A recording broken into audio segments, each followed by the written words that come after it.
The Reach. 14th of August. Started the job proper today, though I've been doing bits since June. Harrow's Reach isn't much to look at if you're expecting a marina with gin palaces and a chandelier selling overpriced deck shoes. It's 11 berths, a slipway, a fuel pump that hasn't worked since May, and a wooden pontoon that Ted Cobbett keeps meaning to replace a board on. Most of what's moored here belongs to people who use these boats twice a summer and pay me, essentially, to make sure nobody's cruiser has sunk at its lines by the time they remember they own it. I like it. That's the honest truth of it. 8 hours a day of walking a quarter mile of riverbank, checking lines, bailing out the open boats after rain, sweeping the pontoon, and otherwise being left entirely alone with the water and the reeds and the herons. Ted pays me cash on a Friday and asks no questions about anything, which suits me fine after the year I've had. The river's slow and brown here, tidal but only just, the salt not really reaching this far up except on the highest springs. Reed beds either side, willow overhanging the places the bank hasn't cut back. Upstream a mile or so it narrows down past Adder's Weir and becomes proper countryside fields, a footpath, kids from the village mucking about with fishing tents on the shallows in summer. Nothing to report except that it is, without exaggeration, the most peaceful place I've ever worked. 20th of August. Settling into a rhythm now. Up at 6, kettle on by the office at by the gate, then the first round before anyone's about, checking lines that have taken slack from the tide, bailing the open boats up if there's been rain overnight, and sweeping whatever leaves and birds' mess has come down onto the pontoon boards. There's something almost monastic about it. Nobody wants anything from you except the boats to stay afloat and the gates to stay locked. Ted's shown me the mooring book, a great heavy ledger that goes back further than his own time here, names and berth numbers and annual fees in 3 different sets of handwriting. Some of the boats haven't moved in years by the look of the log. Laid up, owners moved away or passed on, fees still being paid by families who can't quite bring themselves to sell the old thing. I like that too, oddly. A place that holds on to things. The herons have got used to me already. There's one that stands at the end of Wren's Egg most mornings like it owns the berth, only grudgingly moves when I need to get past it with a broom. 29th of August. Bank holiday weekends and the Reach had more life in it than I'd ever seen all summer. 3 of the owners actually turned up to use their boats. Old Brennan took the Marigold out for the first time since April and nearly put her in the mud turning, which gave me something to laugh over my tea. Ted says once September comes the visitors dry up almost entirely, and it goes back to just me and him, mostly me, since he only does the books and the odd tidbit of maintenance now, his hip's bad. Says in October I'll have the whole place to myself most days, and I should get used to the quiet because it gets properly quiet. Not seaside town in winter quiet, but a different sort of quiet that he didn't elaborate on. I assume he meant lonely, but I didn't think much more of it. 10th of September. Cooler now. First proper autumn morning. Mist setting in on the water until 9. Everything smelling of wet reed and diesel. Term started, so no more kids down by the weir. The Reach has gone from having 6 or 7 people pass through of a day to maybe 1. Usually just Ted with the post. Found a bit of mess on the end pontoon this morning, nothing dramatic. A coil of mooring line that had left flaked properly by the cleat, unravelled and half in the water, and scuff marks on the boards that looked almost like something had been dragged. Assumed a dog, though I've never seen one down here, or possibly the Henderson's boy messing about, though they haven't been down in weeks. Record the line and there's nothing more to it. 18th of September. Same again. This time it was the fender on Wren's Egg, one of the little open day boats nobody's used since July. Unclipped and floating a few feet off, still tied on but slack. Like someone has undone the hatch and let it go without noticing or without caring. I don't like loose ends like these near boats, so I fixed it and made a note to keep a closer eye. There's nobody here by the evening but me. Ted goes home at 4 now, the light's going earlier. I do my last check around 6 before I lock the gate. I've started wondering if it's kids getting in over the fence at the road end, though I've never once found footprints or dropped litter, which you'd expect, and the fence on the road is a good 6 feet with barbed wire along the top that Ted's very particular about maintaining. 21st of September. Checked the fence line properly this morning, all the way round, out of the nagging sort of thoroughness more than any real suspicion. No gaps, no cut wire, no sign anybody's been over it, which leaves the water as the only way in, and I haven't quite let myself finish that yet. Quiet otherwise. Autumn's properly arrived now. The willows are starting to yellow, and the swallows are nested under the boathouse eaves all summer are gone. Off south, all at once it seemed. Here one week and not the next. Ted says that's usual for the third week of September, near enough to set your calendar by. Says the birds always knew when to leave a place before it turns. 24th of September. I'm going to write this down properly because I don't think I'll have to talk myself out of having noticed it at all. Did my evening round a little later than usual, gone 7, dark enough that I had a torch out. Coming down toward the far pontoon, I heard what I can only describe as a slap, like something flat hitting the water hard, the way a beaver's tail does on the telly, except bigger, wetter sounding. Stopped where I was, nothing, waited a good minute, water settled, quiet as you like, not even a ripple by the time I'd got down there with the torch. But there was a wet patch on the boards. Not rain, it hadn't rained. A long smear of wet, maybe 4 feet, running from the edge of the pontoon toward the gap between the marigold and the wren's egg, and then nothing, like it had gone back into the water. Otters, I told myself. There are otters on this stretch, Ted mentioned them before, and a big dog otter would probably make a slack like that and leave a trail like that. I went home and told myself otters and mostly believed it. 2nd of October. 2 things. First, Ted's cut my daylight hours because the clocks are about to go back, and there's simply less to do. Visitors have stopped almost entirely now, just the marigold and 2 others, still even in the water past this month, the rest holed up or laid up. He says from here on it's really just a watching brief. Walk the docks, morning and evening, make sure nothing's come adrift, log anything odd, lock the gate. Told him about the otters. He went a bit quiet and said, keep an eye on that, in a tone that didn't sound like he was thinking about otters at all.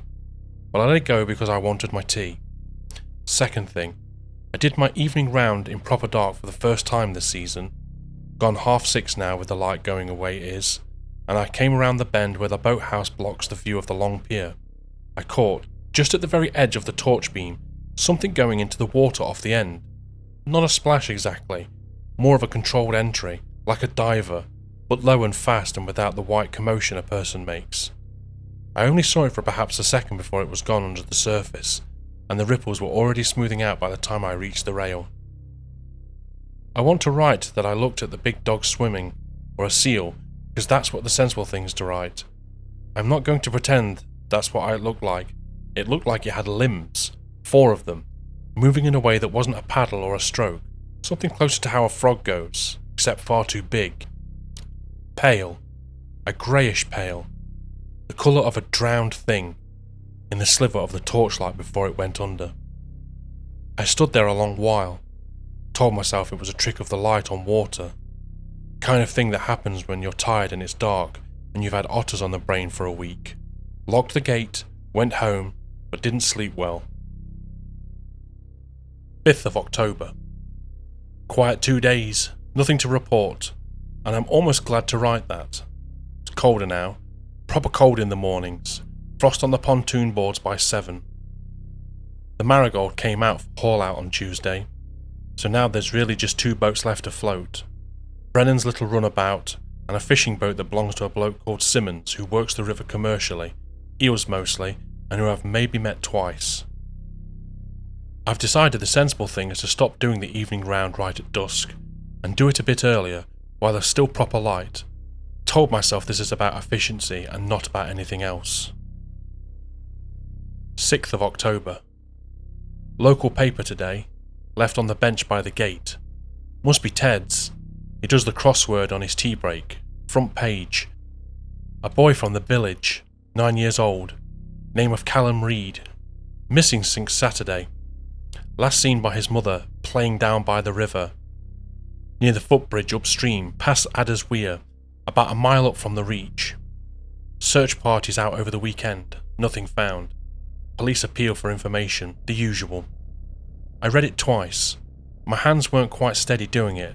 though I couldn't have told you exactly why at the time, only that the timing sat wrong with me. A boy goes missing by the river a mile upstream, and for 2.5 weeks now I've been finding wet marks on the pontoons, and something's been sliding into the water when I come round the corner at dusk with my torch.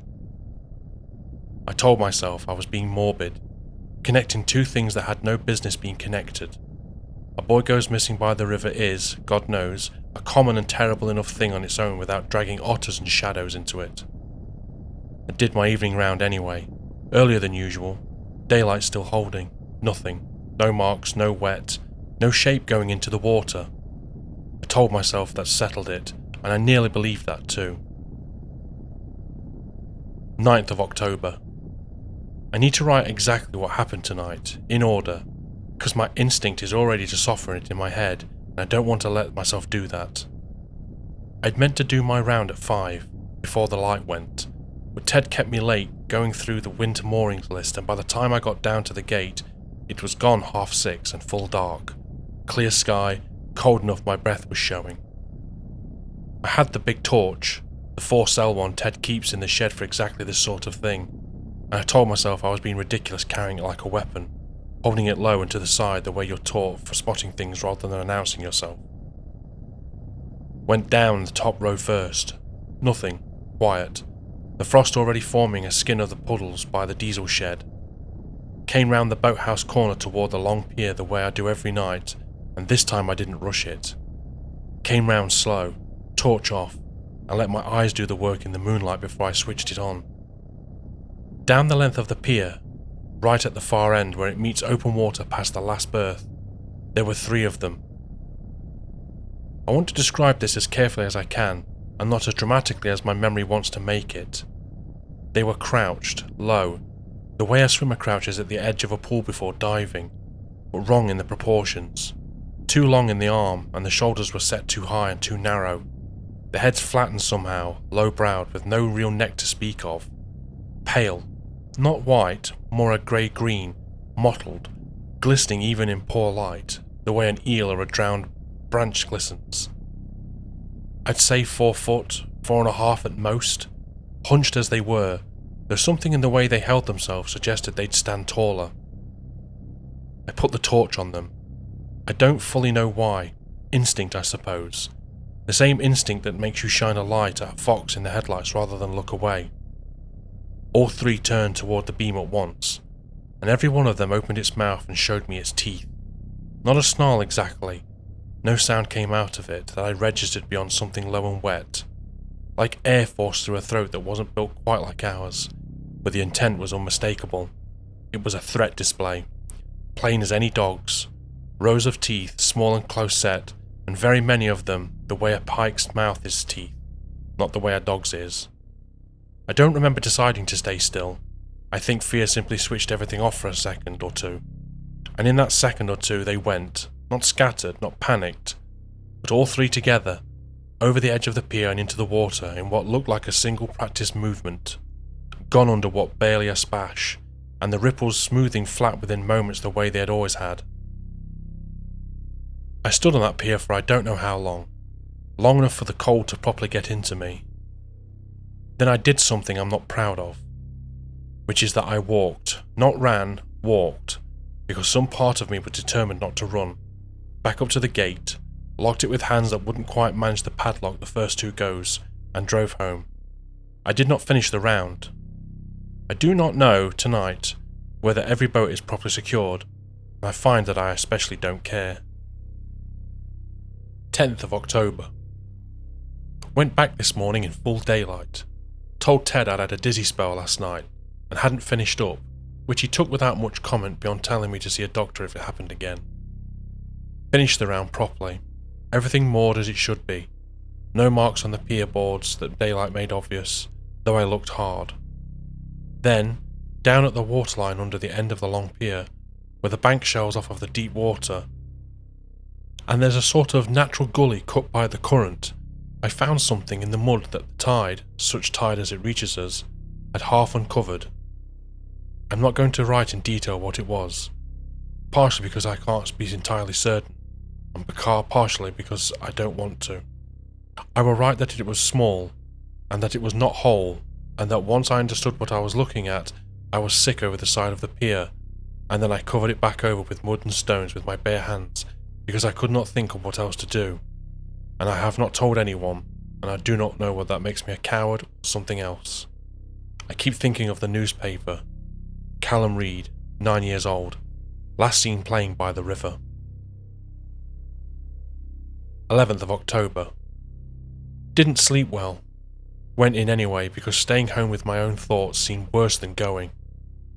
Ted was in early, doing something to the winch on the slipway.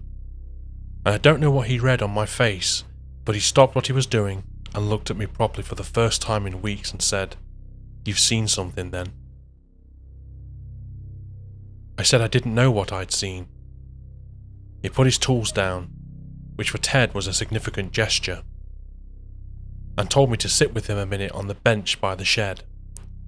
I'll write down as close as I can remember what he said, because I think it matters that it's accurate.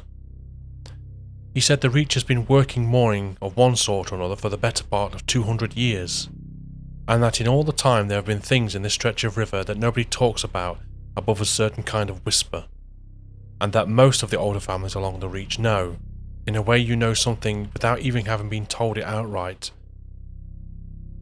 not to let their children play too near the water once the weather turns and the visitors thin out. He said it's not a secret exactly, it's more that nobody wants to be the one to say it, plainly.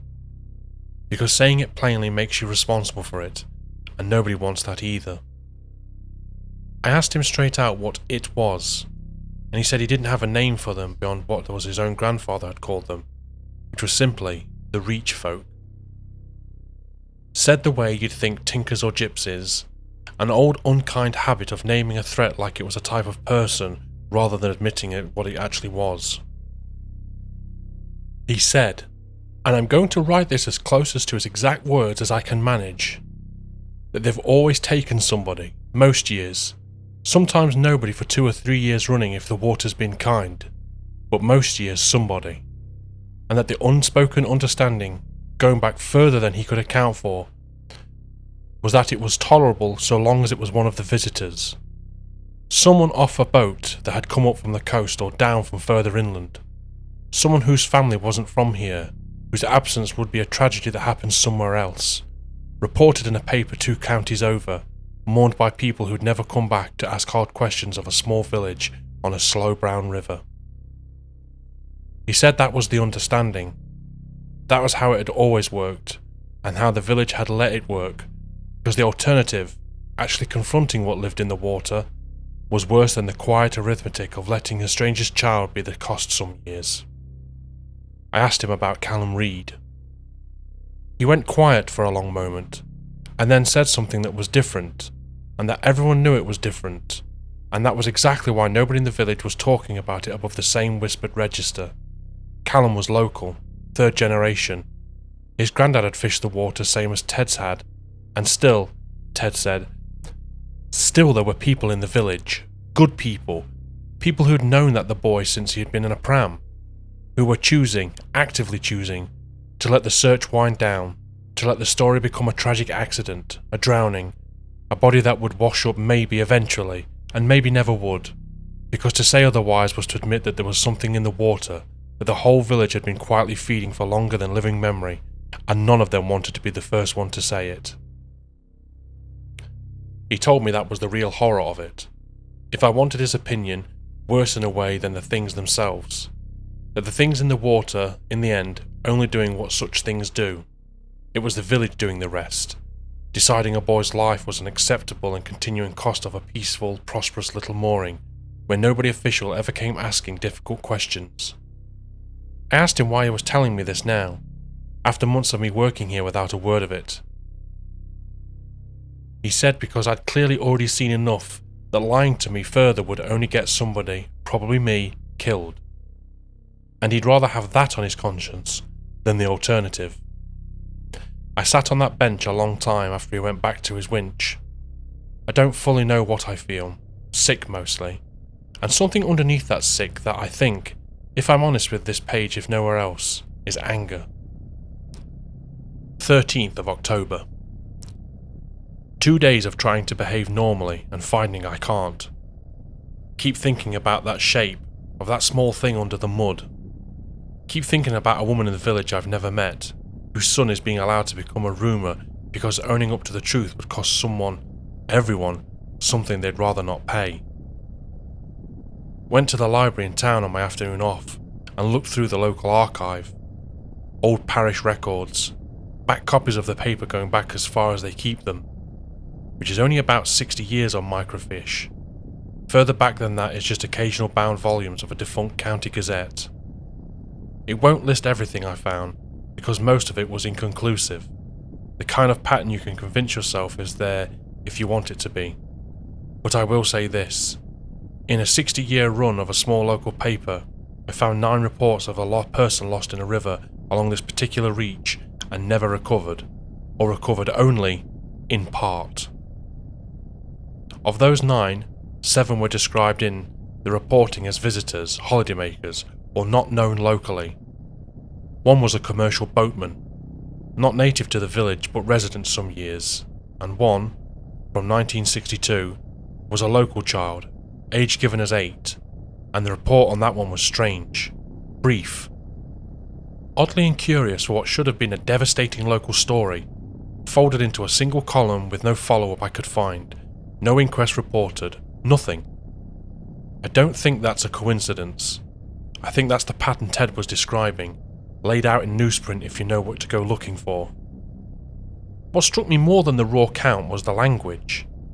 The visitors' cases all ran to the formula, tragic accident, not familiar with the currents hereabouts, a line from the coroner about the treachery of slow rivers, a photograph of a family who travelled up from somewhere else entirely to grieve, and then, presumably, to leave and never come back, and ask why the reporting stopped so abruptly after initial notice. The 1962 child's case had none of this formula. No coroner's line, no photograph. Barely 4 column inches wedged between a report on a W1 jumble sale and the football results. It was as if the paper itself hadn't quite known how to write about it, and had decided that the safest course was to write about it in as little as possible.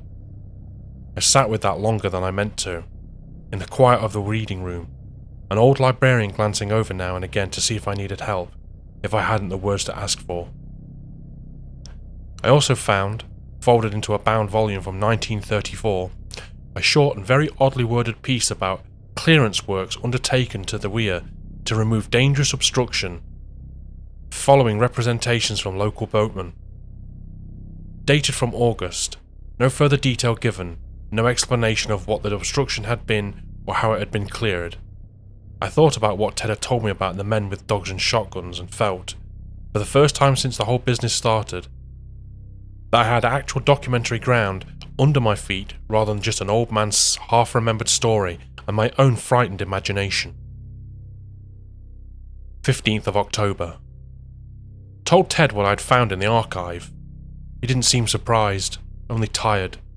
The way a man looks when a thing he's carried alone for a long time is finally being carried by someone else too, even if that isn't much comfort. I asked him outright whether anything had been done about it in all of this time. He said once, that he knew of. His own father's telling, so third hand by the time it reached me. Sometime in the 30s, a group of men from the village had gone down to the water with dogs and shotguns after a bad year. 2 lost in one summer, both local that time, and apparently did some manner of damage, killed something or things, nobody quite sure what or how many, and it had brought the village a better part of a decade of quiet before it started again. He said nobody talked about that either, not really, except as a story about clearing some old wreckage out of the weir, which was apparently the phrase used at the time and had stuck with the polite fiction ever since. I asked him if he thought it could be done again. He looked at me a while, and said that that was not my question to answer, not his, and that he was too old and too lame in the hip to be of use to anyone, and if I decided to try, but that he wouldn't stand in my way, and that if I did decide to try, I should understand that I would very likely be doing it entirely alone, because the village, whatever it privately believed, was not going to thank me for it, and I might well prefer it didn't. I thought about little else since. 16th of October. Spent the day preparing rather than working, which I feel guilty about, though Ted didn't ask. I'm not a hunter, and I'm under no illusion I'm equal to whatever those things actually are. But I know this stretch of water better now than almost anyone living, I think, after 2.5 months of walking it twice daily, and I know where they come and go, which is the long pier and the gap between the Marigold's old berth and the Wren's egg, where the current runs slack and the bank shelves gently rather than dropping straight off. I've got the foresail torch, which I now understand serves a purpose beyond simply seeing. That first display of teeth when I caught them in the beam felt like more than a surprise. I think light bothers them, or at least disorientates them enough by a few seconds, which might be everything. Simmons, the eel man, keeps a boat gaff and a fish priest, a proper iron one, heavy, meant for dispatching big pike quickly and cleanly, in his shed, which he leaves unlocked because nobody's ever had a reason to steal from a working eel boat before. I borrowed both. I intended to return them or replace them once this is finished, one way or another. I also took the old scaffold pole that's been leaning against the diesel shed since before I started, and I've spent an hour in the evening sharpening one end of it against a bench grinder until it holds something close to a point. It feels absurd writing it down. A man with a fish priest and a sharpened scaffold pole, going out to do what a village with 200 years of practice at looking the other way has never managed. But I keep thinking about the small shape under the mud, and I find that absurdity doesn't stop me. I sat a long while this evening in the office, before I started sharpening anything, turning over whether the sensible course was to ring the police and let them make of it what they would. I got as far as picking up the phone twice. Both times I put it down again, and I think I know why, even if I don't much like the reason. Nobody would believe a word of it without evidence, and the only evidence available is the sort that gets a man arrested rather than thanked.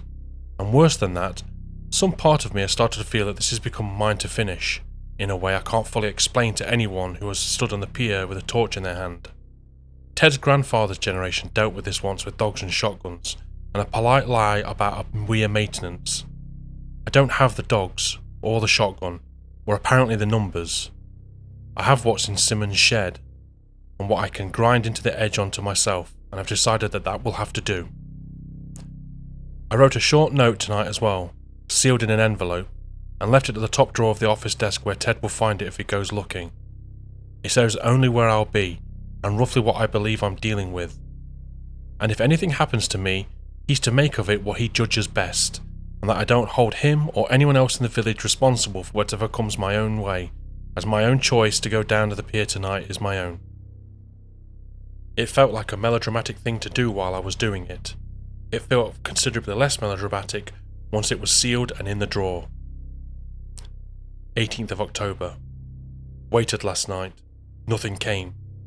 Cold enough that I could see my breath the whole 4 hours I sat in the shadow of the boathouse with the torch off, watching the end of the long pier, and by 1 in the morning I gave up and went home, half frozen and entirely convinced I'd imagined the whole business out of grief and overwork and too much time alone.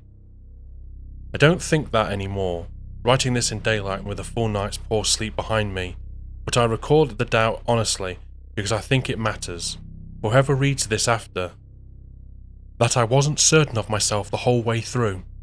I was afraid, more than half the time, then I was simply losing my mind quietly and privately, and in the boatyard, the way men do sometimes when they've had a bad year and too much silence to fill it with. Going again tonight regardless. 19th of October. I'm going to write this all down now tonight, while it's still entirely clear in my head, because I think some of what happened will try to soften and rearrange itself in my memory the way the pontoon corner sighting did, and I don't want to let that happen to this. Went down at dusk, properly prepared this time, the torch, the gaff, the fish priest through my belt. The scaffold pole leaned against the boathouse well within reach, and a folding chair I'd nicked from the shed, so I wasn't standing the whole watch. Settled in the shadows at the boathouse corner around 6, the same spot as before, torch off, and waited. Nothing for 2 hours. Cold coming down hard, frost starting on the pontoon rail by 7:30, the kind of cold that gets into your teeth, and nearly gave up again. A little after 8, I heard the first sound.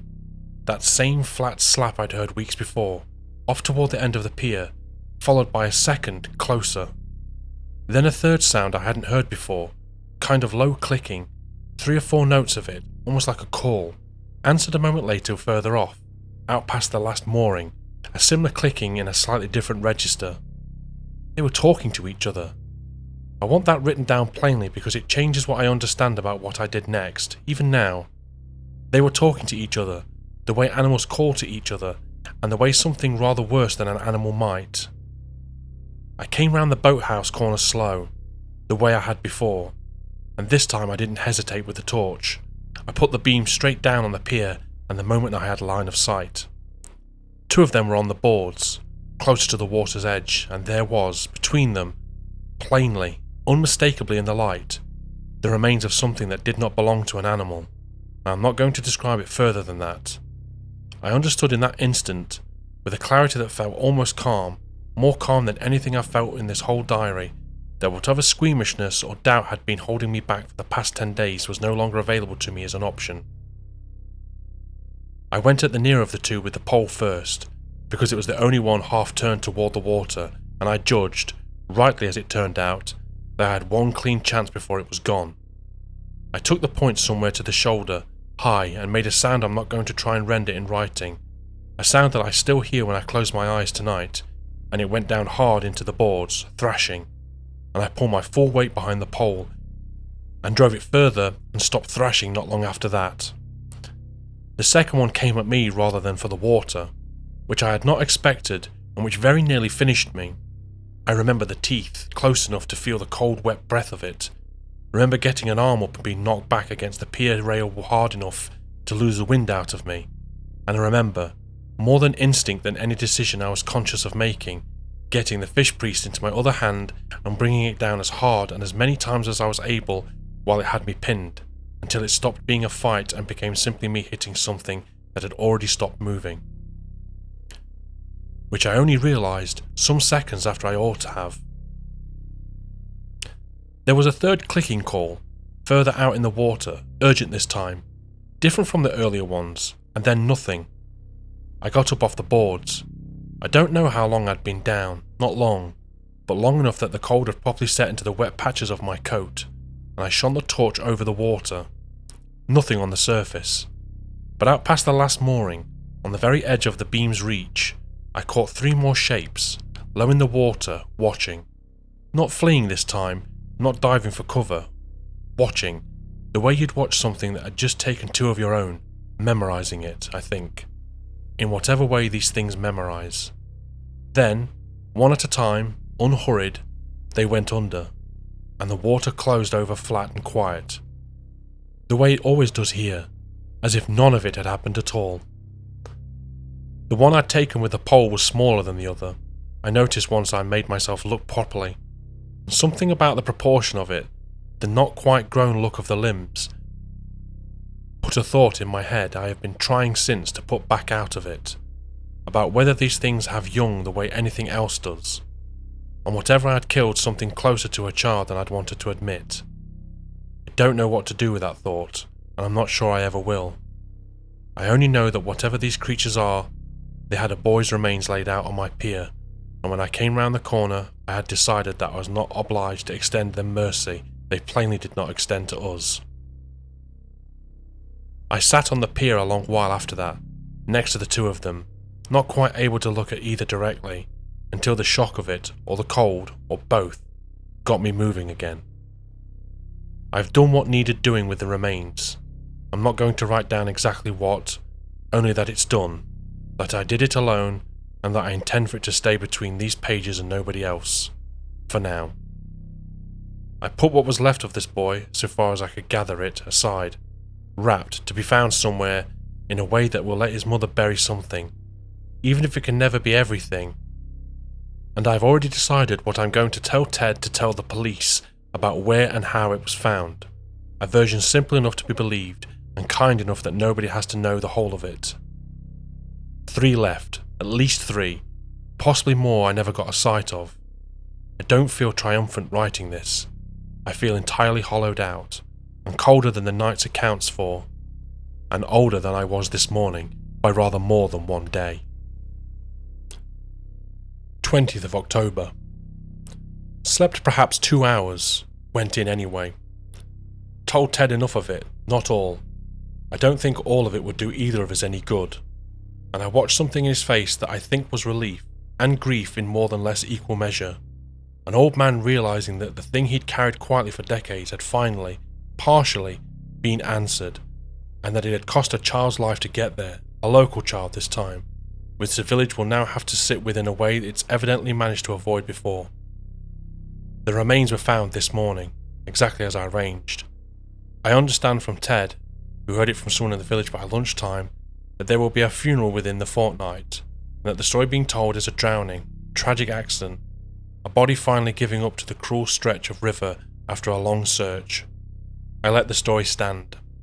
I don't know that the truth would help his mother sleep any better than the lie will, and I've decided that it's not a decision that's mine to take away from her by insisting on it. I keep coming back to what Ted told me on the bench, that the horror was never only the things in the water, but the quiet arithmetic the village kept around them, a stranger's life weighed as an acceptable cost. A local child's life apparently, God help us, weighed the same way this time when it suited people not to look too closely. I don't think I can undo 200 years of that in a fortnight, or ever entirely. I don't think that's within my gift. But I know what I saw out on the water last night, 3 of them at least, watching me from the dark from whatever memory such things carry, and I do not believe for a moment that they've gone, or that they won't come back. When the cold sets in properly next year, and the visitors thin out again, and the village goes back to its old comfortable habit of not asking questions. So this is what I've decided, and I'm writing it down here so that some future version of myself, tired and doubting the way I was on the 18th, can't talk his way out of it. I'm staying on at the Reach. I'll do the job the way I've always done it. Walk the docks morning and evening. Keep the lines fair and the pontoons swept, same as ever. Because that's the job and I don't intend to let it go. But underneath that, every year from here on, when the water goes cold and the quiet the way it does in October, I intend to be down on the pier after dark, with a torch and whatever else I need, waiting for them. Whether the village thanks me or not, whether anybody even knows or not. There are at least 3 of them still out there. I don't expect them back before the cold properly sets in again, not with what happened here last night still fresh in whatever passes for their memory. But they'll be back. Ted's history tells me that much, and so does my own gut. And when they do, I intend to be here, same as this year, same as every year after, for as long as I've got strength to hold a torch and a sharpened pole and stand my ground on that pier. Somebody has to keep this Reach honestly, and it might as well be me.